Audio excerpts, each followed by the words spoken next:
La segunda carta de Pablo a Timoteo. Esta es la última y la más personal carta de Pablo. La escribió desde otro de sus tiempos en la prisión, dirigida a su querido colaborador y discípulo, el joven Timoteo. No sabemos exactamente qué tanto tiempo pasó desde que él había escrito Primera de Timoteo, pero podemos ver que la situación de Pablo había cambiado y para mal. Él está encarcelado en Roma, lo que podría referirse al tiempo de su arresto domiciliario que se menciona en Hechos 28. O podría ser que ya había sido liberado de esa prisión inicial. Tuvo otra larga temporada de ministerio para luego ser arrestado de nuevo en Troas. De cualquier modo, Pablo dice que está en medio de su juicio y que las cosas no van bien. Está bastante seguro de que no va a sobrevivir a esto.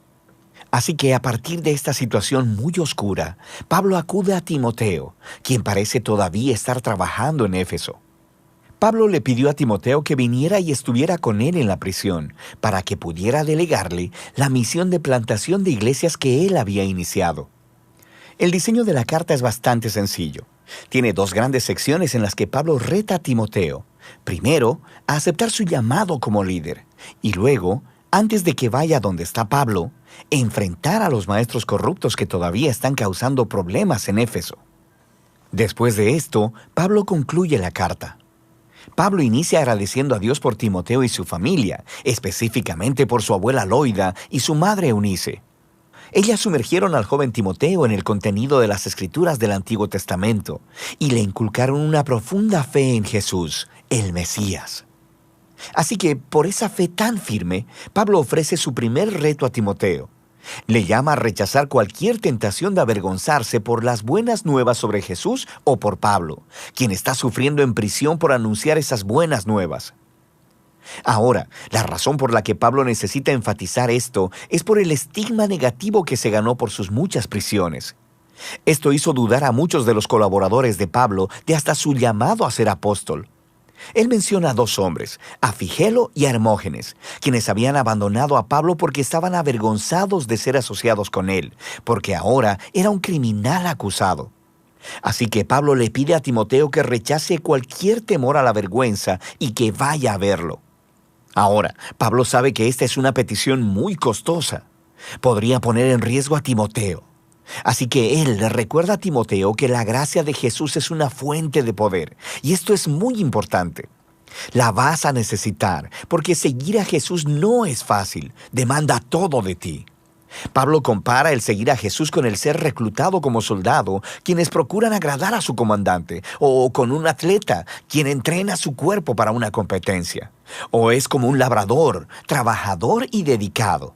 Cada una de estas tres metáforas aluden a una persona que está comprometida con algo más grande que sí misma y quien está dispuesta a sacrificarse y soportar situaciones difíciles para alcanzar un objetivo mayor.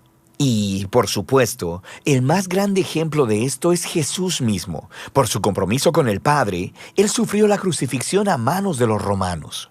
Y de manera similar, Pablo mismo está ahora sufriendo en una prisión romana. Las dificultades y el sacrificio son inherentes a la vida cristiana, y esta es la razón por la que la resurrección de Jesús es el fundamento de la esperanza cristiana, o como lo resume Pablo en un breve y muy poderoso poema, que si morimos con Él, también viviremos con Él. Si perseveramos, también reinaremos con Él. Si lo negamos, Él también nos negará. Si somos infieles, Él permanece fiel, pues no puede negarse Él mismo.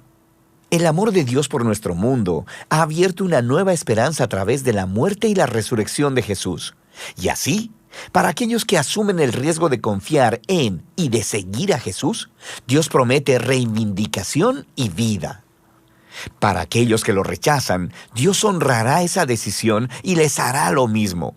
Pero la infidelidad de la gente jamás hará que Dios abandone su fidelidad. Así que Pablo llama a Timoteo a la fidelidad, sabiendo que ésta podría salirle costosa.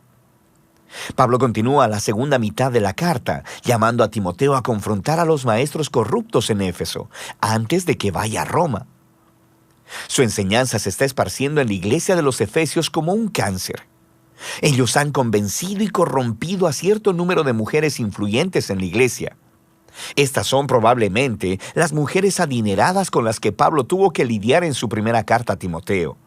Él aquí no ofrece muchos detalles respecto de la mala teología de los maestros. Timoteo ya sabe acerca de esto, pero Pablo sí nos da una pista. Dice que ellos enseñan que la resurrección de los creyentes ya tuvo lugar. Ahora, no sabemos si los falsos maestros están siguiendo un rechazo filosófico griego a toda la idea de la resurrección corporal y creen que solo se trata de la experiencia espiritual. O podría ser que simplemente habían distorsionado la enseñanza de Pablo sobre la vida de resurrección que empieza en el tiempo presente a través del poder del Espíritu. De cualquier modo, el problema es que ellos habían abandonado la robusta esperanza futura de la resurrección y la nueva creación, y en su lugar habían abrazado un cristianismo privado, hiperespiritualizado, desconectado de la vida diaria. Así que Pablo llama a Timoteo a desarrollar líderes fieles que enseñen las verdaderas buenas nuevas acerca de Jesús. Ellos deben evitar los pleitos sin sentido, resultado del debate con los falsos maestros.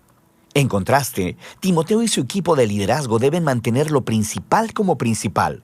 Deben enfocarse en la historia central del mensaje de las Escrituras, que, en el tiempo de Pablo, significaba principalmente el Antiguo Testamento.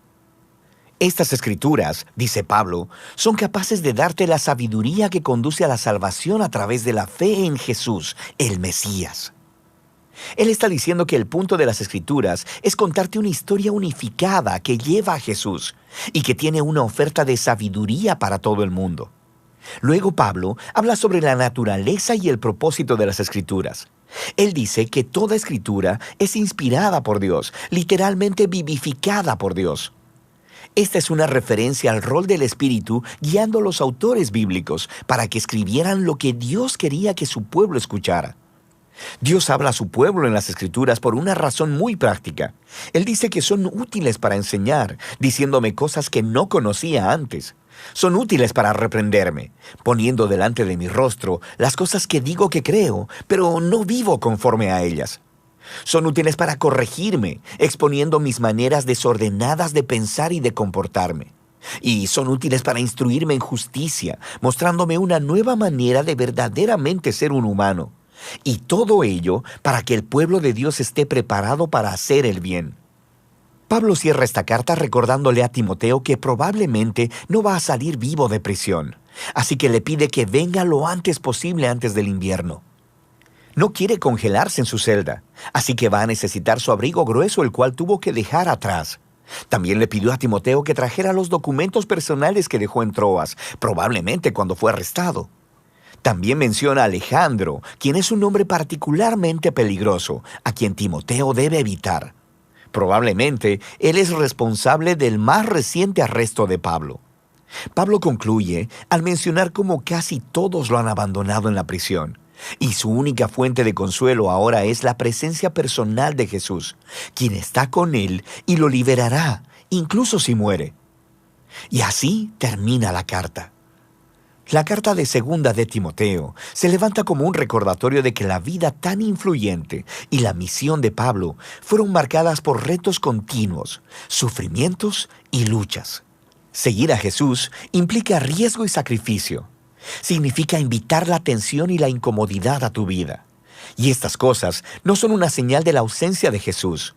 Más bien, como Pablo descubrió, al igual que descubrieron generaciones de cristianos después de él, es precisamente en esos momentos difíciles y oscuros que el amor y la fidelidad de Jesús pueden ser mucho más tangibles y reales. Y de eso se trata Segunda de Timoteo, la última carta de Pablo.